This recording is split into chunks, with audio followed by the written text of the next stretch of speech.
예수님께서 이제 공생의 3년 초에 예수님의 고향인 나사렛에 다시 방문하셨는데 나사렛 사람들이 또다시 예수님을 배척해. 그리고 그 후에 가버나움으로 돌아오셔서 12제자를 파송하셔, 전도하도록. 그런 다음에 돌아왔는데 12제자가 이제 전도를 하고 돌아왔는데 세례 요한이 그때 죽어.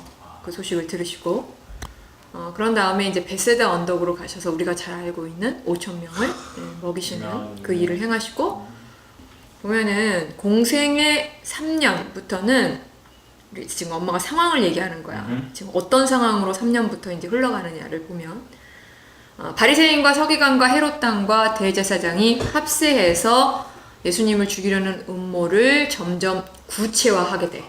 공생의 3년부터. 그리고 이제 한편으로는 예수님이 이제 십자가 지실 때가 점점 가까워 오는 거잖아. 가까워지고 있어. 그럼에 따라서 사람들 앞에서 예수님이 자신에 대해 계시하셔. 그리고 이 땅에 왜 오셨는지, 무엇을 하시기 위해서 오셨는지를 점점 구체적으로 공개적으로 드러내셔. 그리고 나서 마태복음 13장 53절에 이 모든 비유를 마치신 후에 라는 말씀처럼 제자들에게 이에 대해서, 예수님에 대한 계시와 이 땅에 오신 이유라든지 이런 이에 대해서 더욱 분명하게 가르치셔. 이제 공생의 3년부터 이제 그게 큰 흐름이야. 이렇게 하실 거라는 거를 이제 얘네들이 인식을 하고 있어야 돼.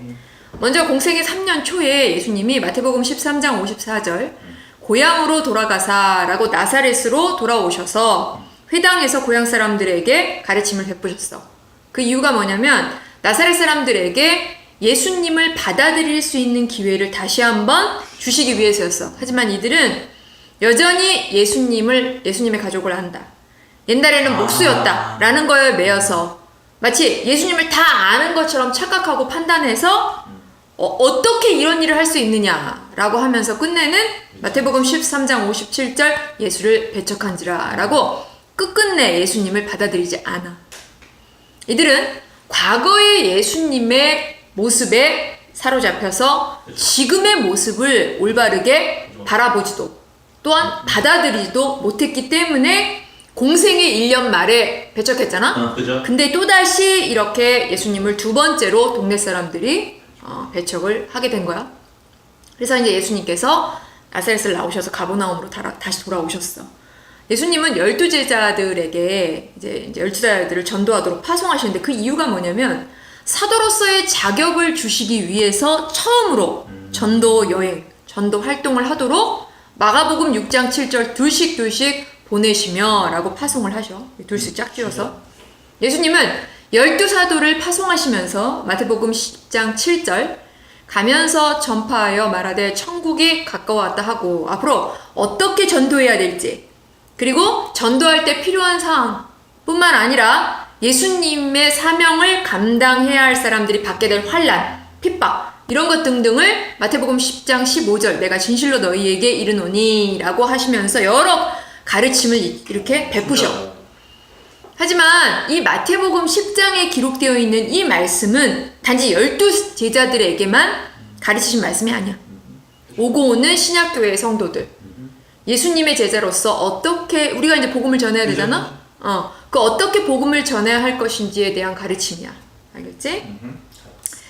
예수님이 공생의 1년 말쯤 누가 잡히냐면 세례 요한이 감옥에 갇히잖아. 그죠. 왜냐하면은 갈릴리와 베레아 지역을 통치했던 헤롯 안티파스의 그 안티파스가 그의 동생인 헤롯 빌립의 아내인 헤로디아를 취한 일, 그거를 비판하다가 감옥에 갇혀. 그런데 예수님이 공생의 3년 초에 헤로디아가 요한을 죽이기 위해서 자기 딸을 통해서 헤롯 안티파스에게 요한의 목을 요구해. 근데 헤롯 안티파스가 진짜 그거 하고 싶지 않았거든. 그죠. 그런데 이를 수락할 수밖에 없게 되어서 결국은 마태복음 14장 10절 옥에서 요한의 목을 베어라고 요한을 죽이게 되는 거야. 세례 요한을 죽게 돼. 세례 요한이. 그래서 세례 요한의 제자들이 세례 요한을 다 장사 지낸 후에 마태복음 14장 12절 와서 시체를 가져다가 장사를 하고 가서 예수께 아뢰니라 라고 예수님께 와서 이 사실을 예수님께 고하게 돼. 그 후 12사도가 이제 전도하러 갔다가 다시 이렇게 돌아오게 돼. 전도를 마치고 돌아와서 마가복음 6장 30절 예수께 모여 자기들이 행한 것과 가르친 것에 대해서 예수님께 자세하게 보고하게 돼.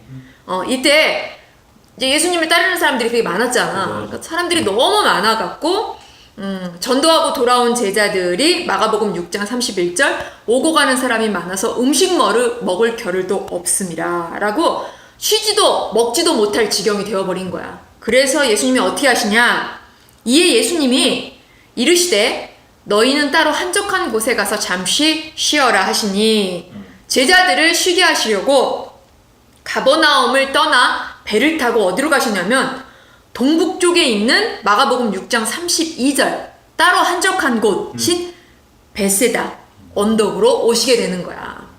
베세다 언덕. 그러니까 베세다 언덕까지 오게 된 이유를 알게 되겠지? 알지? 설명한 거야. 그렇지만 무리들이 어떻게 했냐면 예수님을 따라다니는 무리들이 이제 무리들을 떼어놓으려고 이제 그죠. 제자들을 이렇게 베세다 언덕까지 이렇게 보냈잖아. 그런데 그 무리들이 마가복음 6장 33절 그들이 가는 것을 보고 많은 사람이 그들인 줄 안지라 모든 고을로부터 도보로 그곳에서 달려와 그들보다 먼저 갔더라 라고 예수님을 따라 어디까지 따라온 거야? 베세다 언덕까지 이 무리들이 따라온 거야. 모여든 거야. 이때가 언제냐면 요한복음 6장 4절 마침 유대인의 명절인 유월절이 가까운지라 라고 이 유월절은 예수님의 공생의 언제야? 3년 제 3년의 세 번째로 맞으신 유월절이야. 유월절이 언제면 4월이거든. 그러니까 유월절 직전 4월 초였어. 이 모인 사람들이 몇 명이었냐면 남자의 수만 요한복음 6장 10절 5,000명쯤 되더라 라고 남자의 수만 센 거야. 이 5,000명은. 그러면 아이, 여자, 노인 등 모두 합치면은 5,000명보다 훨씬 많은 수가 이 베세다 언덕에 모이게 된 거야. 근데 예수님은 이들을 어떻게 보셨냐면 마가복음 6장 34절 목자 없는 양과 같이 보셨어. 불쌍히 여기셨어. 이 모인 무리들을. 그 이유가 뭐냐면 종교적 그리고 정치적 지도자였던 대제사장들은 자기들의 돈을 회수하기 위해 대제사장직을 살 때 많은 돈을 들였기 때문에 그 회수하기 위해서 누구를 착취했어? 갖가지 방법으로 백성들을 착취했단 말이야. 그러니까 백성들이 착취를 당했어. 그들로부터. 그런 상황이었고 또한 영적인 선생, 지도자들이었던 바리새인과 서기관들은 하나님의 말씀을 바르게 가르치고 그 하나님의 말씀대로 백성들이 지키게 하기보다는 무엇을 더 시중에서 가르쳤냐면 조상 대대로 내려오는 전통을 가르치고 이것을 지키게 하는 일에 급급해 했단 말이야. 이것 때문에 이 무리들을 불쌍히 여기셨던 거야. 누구처럼? 목자 없는 양처럼.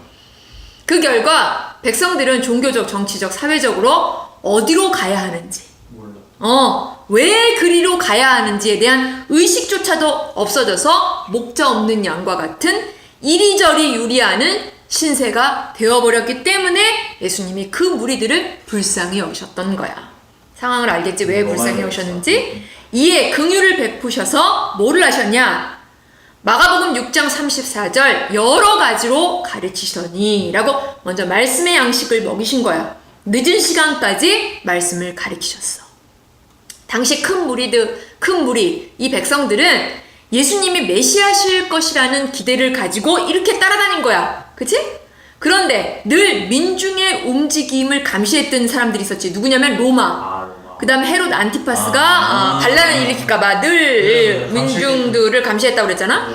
근데 이 민중들이 예수님을 따라다니는 것에 지금 보면서 말씀해 보면은 문제 삼고 있지 않은 걸 우리가 느낄 수 있어. 그치? 문제 삼지 않았단 말이야. 그 이유가 뭐냐면 예수님이 백성들과 함께 계실 때 하신 일을 이렇게 보면은 백성들을 선동하는 가르침을 베푸시지도 않았고 또한 유대 사람들이 기대하는 메시아가 하는 일과 같은 그 본질적으로 다른 그런 가르침을 베푸셨기 때문에 또한 하시는 일을 이렇게 보니까 뭘 주로 하셔? 병자들을 고쳐요. 그렇지. 병자들을 고쳐주셨기 때문에 딱 이들이 뭐라고 판단했냐면 위험하지 않다라고 판단해서 그대로 두었던 거야. 당시의 인구로 따지자면 지금 엄청나게 많은 수가 모였기 때문에 당시의 인구를 비교를 했을 때는 엄청나게 많은 수가 베세다 언덕에 이게 모여 있다라고 우리가 생각하면 돼. 그런 상황이야. 무리들은 아무 준비 없이 왔어. 갑자기 예수님께서 베세다 언덕으로 오신 거잖아. 그리고 갑자기 따라온 거기 때문에 먹을 것이 없었어. 맞아. 그들의 배고픔을 아신 예수님은 이를 또한 불쌍히 여기신 거야. 불쌍히 여기셔서 어떻게 하셨냐? 50명 또는 100명씩 이렇게 때를 지어서 앉게 하셨어 먼저. 그리고 나서 우리가 잘 알고 있는 젊은 사람이 가져온 요한복음 6장 9절 보리떡 5개와 물고기 2마리로 남은 음식이 요한복음 6장 13절 먹고 남은 조각이 12바구니에 찼더라 라고 모인 무리를 모두 배부르게 먹이고 이 정도로 남을 정도로 배부르게 예수님께서 먹이셨어. 이들을 먹이실 때 한꺼번에 나누어 주면서 알아서 먹으라. 니네들이 알아서 먹어라. 너무 많으니까 사람들이 그렇게 근데 하지 않으셨어. 그럼 어떤 식으로 이렇게 나눠줬느냐? 요한복음 6장 11절 앉아있는 자들에게 나눠주시고 라고 한 사람씩 나누어 주셨다라는 거예요. 이는 예수님이 무리를 대하실 때 어떤 방식으로 대하시는지를 우리가 볼 수 있는 이 부분이야. 어떻게 대하셨느냐? 한꺼번에 대하시지 않으셨어. 아무리 사람이 많아도 한 사람 한 사람을 존중하시면서 개인으로 대하시고 그리고 각 사람의 필요와 사정에 따라 돌보시고 공급해 주시는 분이었다라는 것을 우리는 이 사건을 통해서 알 수 있다라는 거예요. 예수님이 어떤 분이신지. 예수님이 주신 양식을 이제 이 수많은 사람들이 배부르게 먹었어. 이 배부르게 먹은 사람들은 그동안 병자를 고쳐주시는 기적을 행하시는 예수님을 보고 누구라고 생각했냐면 다윗의 자손. 그죠? 메시아라고 인정하면서 따랐단 말이야. 그런데 지금 아무것도 없는 벌판이야. 언덕이야. 그 빈들에서 풍성한 음식을 이처럼 배부르게 먹여주시는 예수님의 위대한 능력을 경험했단 말이야. 이 사람들이. 그 경험한 후에 지금까지 이 이스라엘 사람들의 가장 큰 문제가 뭐였냐면 가난이었어. 가난. 그 굶주림 사람이 많았단 말이야. 이런 자기네들의 가장 큰 문제였던 굶주림을 해결할 수 있는 분, 또한 나아가 로마의 속박으로부터 벗어나 예루살렘을 중심으로 하는 행복과 풍요를 주는 복지국가, 이상국가를 건설할 수 있는 능력을 가지신 분이라고 예수님을 생각하게 됐다라는 거야. 이에 이들이 어떻게 했느냐? 요한복음 6장 15절 임금으로 삼으려는 줄 아시고 라고 이들이 어떻게 했냐면은 예수님을 왕으로 삼으려고 했어. 예수님은 이제 일을 아셨는데 제자들은 이제 예수님의 행하심과 가르침을 통해서 지금 어떤 상황이냐면 제자들의 상황이 예수님이 어떤 분이신지 무엇 때문에 이 땅에 오셨는지에 대해서 조금씩 배워가고 있는 과정이었어. 그렇지만 다 이해하지 못했어. 그치? 이해하지도 깨닫지 못하는 상황이었어. 이런 제자들 역시 뭐를 경험했느냐? 많은 무리들을 먹이시는 이 위대한 기적을 직접 체험했단 말이야. 그럼으로써 이분이야말로 우리가 기대하며 기다렸던 그 메시아이심을 더욱 확신하게 된 거야. 우리가 예수님을 그리고 왕 삼으려고 하는 움직임이 이렇게 있었다고 그랬잖아. 근데 여기에 동요될 가능성이 높았어 제자들이.